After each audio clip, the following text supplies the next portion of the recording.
Sa huling araw ng ASEAN Tourism Forum 2026 sa Cebu City, nagpulong ang mga miyembro ng ASEAN kasama ang mga tourism ministers mula sa mga kaagapay na bansa gaya ng Japan, Republic of Korea, China, India at Russia. Layunin ng pagpupulong ang pagpapalakas ng kooperasyon, lalo na sa pagpapalago ng industriya ng turismo. Yan ang ulat ni Jessie Atienza ng PTV Cebu. Dinaos ang 25th meeting of ASEAN Tourism Ministers plus 3. Ibig sabihin kasama ang tatlong bansa, ang Japan, China at Republic of Korea. Pinangunahan ni Department of Tourism Secretary Cristina Garcia Frasco ang pagpupulong. Inilarawan ng kalihim kung gaano kahalaga na mapanatili ang katatagan ng relasyon ng ASEAN ng mga bansa sa China, Japan at Republic of Korea. The relationship between ASEAN and our plus 3 partners is one of the most economically significant and deeply integrated tourism partnerships in the world. It is sustained by scale, familiarity, and by decades of travel that have connected our people, supported enterprises, and anchored livelihoods across our region.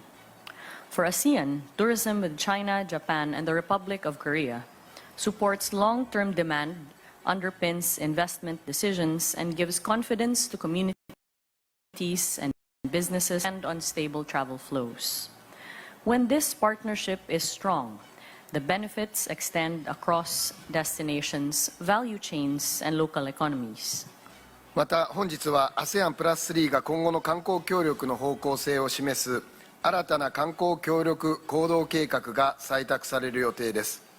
ASEAN 地域の課題を共に解決するための指針となるものであり、この計画を通じた協力がより実効的な成果に結びつくことを期待しております。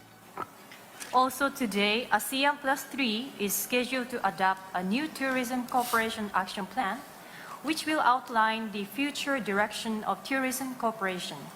This plan will serve as a guide for jointly resolving challenges in the ASEAN region, and I hope that cooperation through this plan will lead to more effective results. Nakipagpulong din ang mga ministro at tourism officials ng ASEAN sa mga opisyal ng bansang India at Russia, kung saan tinalakay din ang pagpapalago ng digitalization at pagpapaunlad ng kakayahan ng mga nagtatrabaho sa industriya, kabilang na ang language training. Tourism becomes a steady form of people-to-people diplomacy. ASEAN and the Russian Federation share a partnership shaped by enormous opportunity and shared interest. Yet, the lesson of recent years is also clear. For tourism to rebound and to truly flourish, confidence in travel must be built through reliability.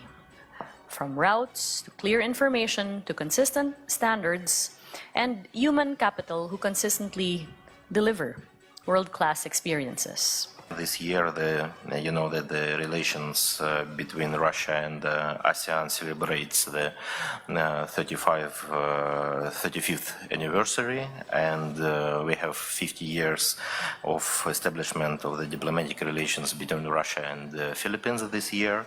We also welcome the liberation of the ASEAN-Russian Federation Tourism Work Plan, as you mentioned, from 2026 till 2030, and taking into account the popularity of the ASEAN countries among the Russian tourists, the actions under this plan will contribute to providing accessible and seamless travel. Sa pagtatapos ng serye ng mga pagpupulong dito sa Cebu City sa pagitan ng mga tourism officials at maging ng mga ministro, ay inaasahang magbubunga ng magandang resulta ang mga ginanap na dialogo na magbebenepisyo ang mga nasa lokal na komunidad na nagtatrabaho sa industriya ng turismo sa Timog Silangang Asya. Mula sa PTV Cebu, Jessie Atienza para sa Pambansang TV sa Bagong Pilipinas.